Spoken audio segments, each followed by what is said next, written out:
So, the translations are out for My Hero Academia Manga Chapter 410, and let's just say that this is going to be the farewell chapter to All for One, as well as an unexpected development when it comes to One for All as well.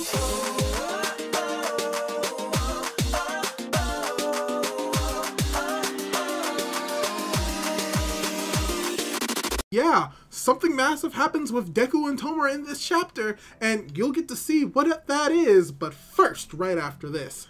Hey guys, how's it going? It is your boy, Manga Man Drew, and I'm here to do my manga review for My Hero Academia Manga Chapter 410, titled Farewell All for One. Yeah, pretty much what this chapter is, and from what we get from the title, this is going to be the farewell, the goodbye, the sayonara to All for One. Or at least All for One in his physical form, and you'll get to understand why that's going to be the case. But yeah, this chapter was fantastic. We got the completion of Bakugo's character arc, the final farewell to All for One, and really getting to see why he did all of the things that he did, and finally and unexpectedly cutting to the fight between Tomura and Deku, where there's a shocking development that you won't want to miss. So let's just dive into the chapter and see what's going on. And to start off, the chapter actually begins with a pseudo-monologue coming from All for One, which revealed that Bakugo's attack was so destructive that it sent All for One back to the rewinding point of him being a literal baby, which makes sense since we do know what baby All for One looks like from the All for One flashback. But what is even more fascinating is the fact that in this state, he actually can't speak, but we can still get the inner thoughts going on inside of All for One. And with this monologue, we pretty much get what All for One wanted from his entire plan, why he wanted to take over the world and become sort of a demon lord. And that's basically because he wanted to make everyone remember him. He wanted everyone to remember who he is, and he came to the conclusion that the best way for that to happen is to make them fear him and to do the most horrific and bad things possible, and that he wanted to do all of this just so that people will remember him forever, as well as the reasoning why he was going after One for All is to also make sure that Yoichi always stayed by his side. So yeah, this is sort of just confirming that All for One is very much a narcissist, in the sense that he can only recognize himself as being the best and everyone else should recognize it as well. And that he's so obsessed with this that he pretty much prevented himself from doing anything else than just what he wanted and what he wanted out of it. People to pretty much see him and for him to live on in everyone's minds forever. That's why he wanted to take away everyone's future. That's why he was doing all of this, because he realized and figured that this was the best way for them to always remember who he is, which also ties into him wanting that everlasting life and that young body of Tomura to make sure that that can continue to happen forever. And there is something else that he brings up in this monologue that is very interesting about how he had a trump card inside of Tomura, and that the All for One inside of him is more or less gone before that trump card was used. And the fact that he brings this up now means that most likely in the near future, between the fight between Deku and Tomura Shigaraki, that trump card may play into a role or play into effect later on, but as we see right now, All for One is no more. And we see that Bakugo is a little bit shocked by the fact that All for One is really a baby right now. And you just have Bakugo who's in a state where he's about to pass out. He's about to hit the ground. And actually right before he hits the ground, he remembers what he said to Kirishima that long time ago when they were on the couch hanging out inside the dorms, about how standing through anything makes you crazy strong, and how right before he falls, he catches himself, and how he says that he needs complete victory. And this is pretty much one of the aspects that really completes Bakugo's character as a whole, and is the reasoning why he was revived, so that his character can be completed, which is ultimate and total victory, as well as being a support for Izuku, which we're going to see later on in the chapter after we see that All for One tries to attack him, weirdly, funny enough, with the first quirk he ever stole from his mother, but Bakugo literally bites down on it, causes it to explode, and either after that moment the explosion hits this rewinding All for One to force him to literally rewind out of existence, or that was his final attack that pretty much sealed his fate. And like I said, he's unable to speak right now, but the last things that are going through his mind right now is that his emotions are getting the best of him, and that it isn't like him to do this, and how we just have an entire page of him screaming, I hate it, I hate it, I hate it, and no, no, no, no, no. Pretty much cementing the fact that he has lost, as we see that he reverts back into a fetus and back into an egg. And that's not even the most interesting part of this, because we see the vestiges inside of what we're assuming the vestige world of All For One beginning to disappear and break away, as some people may bring up that, oh, are they returning back to their original users? But Hawks within inside of this vestige world is like, nah, that ain't happening. That ain't this type of story. There ain't gonna be that type of fan service. And most likely what is happening is the same thing. And most likely what is happening is the same thing that happened within the vestige world with Star and Stripe, where she and her vestige began to fade and crumble away. And that looks very similar to what we have in this chapter with Hawks, and how he's pretty much accepting his fate, because at this moment he realizes that, yeah, if I'm disappearing right now, that means that All For One has lost.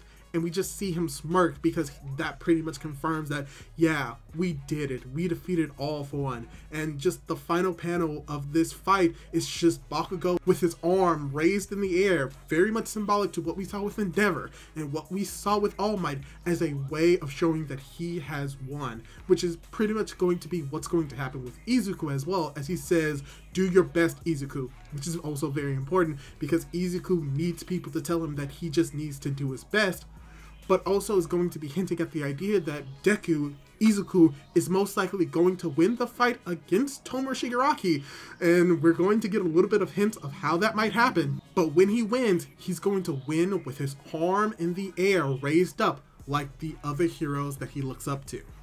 And speaking of Izuku, we get a flashback to a few days before the actual war began, where we just have the individuals who were supposed to take on Tomura Shigaraki inside of the Flying UA Fortress pretty much having a sort of kind of just like a powwow where they're discussing what they really need to do against Tomura. And pretty much summing up what they're saying is that, yeah, when it comes to this Tomura, the issue with him is that he has two different personalities, the Tomura aspect and the All For One aspect. And Best Genius pretty much puts it like, yeah, we would prefer to fight All For One than Tomura, because if we fight All For One, we know he wants to rule the world. Tomura just wants to destroy, and with all of his hatred and everything that he has built up with it, yeah, he can pretty much do that. So that's like the worst case scenario. And then you also have Tamaki as well as Nejire saying like, okay, so we don't have to care about destroying the buildings, because if we don't do that, then it's just going to be like the Jakku incident all over again. And you just have Edgeshot chiming in, it's like, yeah, there's a reason why we sent Dabi to Kamino. Yeah, we're prioritizing like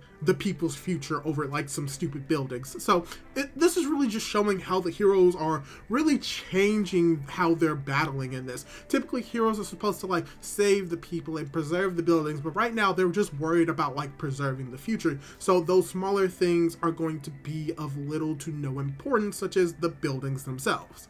Which explains why we get to see a whole bunch of buildings destroyed and none of the heroes are really worried about it. And then you just have Best Genius just clarifying that, yeah, we got to make sure that Tomura doesn't touch the ground itself or it's going to be game over. And that the reasoning why they are fighting is to make sure that we're able to protect as it like trails on to where we see Izuku's mother, Inko, as we have some people just worried about what's going on with the battle. She's worried about her son, as we really get a better understanding of how this battle is going to be playing out between Tomura and Deku, and that it's going to be done over the ocean, or so we think, because they are flying over the ocean, and Tomura is just talking about how, oh yeah, I have the power to pretty much destroy Japan in a week. It's gonna be so much fun. And you won't be able to stop me, Deku. And you just have him just chastising Deku. And this really just shows the scale of destruction that Tomura has at this moment, where he's like, I'm going to literally destroy everything, and nothing can really come back from that. As we see that what is actually happening is that they aren't necessarily fighting over the ocean, they are fighting over the city as the waves are crashing and covering the city itself. That is how powerful the battle they are having is, and just how much the Quirks are shaping the world. These waves are not natural, most likely. They're either caused by the storms created by Endeavor, Dabi, and Shoto, or they're created by the clashings of Tomura and Deku over or near the waterfront, as we literally have a wave about to crash over both of them. But then you have Deku, who is greatly, for the first time ever, wearing the actual mask over his face, as he confirms that he's using Fajin, Gear Shift, as well as Danger Sense to make sure that he's hitting Tomura as hard as possible, as we're going to get close to the major reveal and twist in this chapter, where you just have Tomura realizing that his master is dead, but also chastising him for the fact that he didn't take out Bakugo sooner, which eventually led to his defeat, but yet he still needs to thank him for making him this strong. Which really shows that while Tomura does have a little bit resentment and potential hatred for All For One, he still respects him to an extent by still referring to him as master and thanking him for giving him this power. And thanking him for giving this power, even if he tried to take over his body, he still is thankful to it. And how doing so allows him to match Deku in speed. And as we see that he's about to touch Deku's face and potentially decay him, Deku is actually able, within that moment, to destroy his fingers instantly and not get decayed. But that is where the actual twist begins, because you have Tomura chastising Deku, like, oh, you were able to get rid of my fingers in a blink of the eye. But how long can you last? As we have Banjo chiming in, telling him, boy, Shinomori's, Danger Sense, and the implication, if not straight up confirmation, that Tomura Shigaraki stole Danger Sense away from Deku, confirming a few things. One, Tomura does have the power and the ability to steal One For All away from him, and two, Deku no longer has a crucial quirk that allows him to be able to keep up and avoid the danger of Tomura's attacks, which puts him at a great disadvantage in this fight even more than he already is, because Danger Sense was what warned him about All For One, about Tomura Shigaraki coming in for that attack. And if you may be wondering, well, how is he able to steal the quirk without decaying Deku? Well, we need to remember, decay works with the fingertips, while All For One stealing works with the hole in his hand. So even if he can't use his fingers, as long as the hole is intact in the palm of his hand, most likely, he can still continue to steal quirks, which is unfortunately the grave error that Deku made in this battle. Instead of going for the entire hand, he went only for the fingers.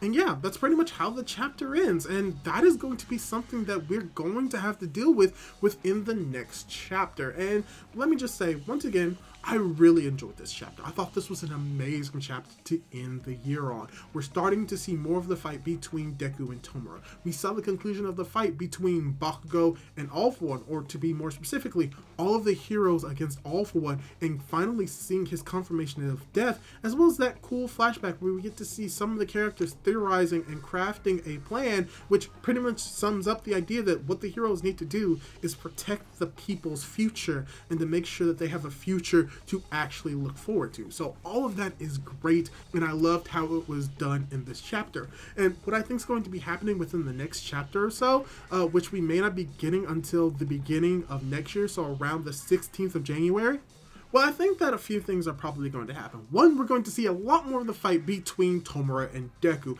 as we're going to see how Deku is going to deal with not having Danger Sense and trying to avoid the damage that Tomura is going to be delivering to him. So he may get damaged by other quirks, but I do not think that it's going to diminish his speed to a significant degree, but it will diminish his reaction time. So we're going to be seeing the battle be a little bit more disadvantageous for Deku in this moment. But just for theorizing purposes, I think that there's a reason why Danger Sense was the first quirk taken, because the implication is to show that yes, Tomura can still one for all, and that there's going to be either an actual tug of war eventually later on in this battle, or that him stealing Danger Sense will allow for Tomura to begin to change his perspective, because Deku may be attacking Tomura in this moment, but because now Tomura has Danger Sense, he'll be able to sense the malicious intent in Deku's attacks, which Deku will not have any malice whatsoever. So this may change Tomura's perspective and thinking like, yeah, he may be a hero, but he's not fighting me with any type of malice or hatred. So this could begin to shift Tomura's character,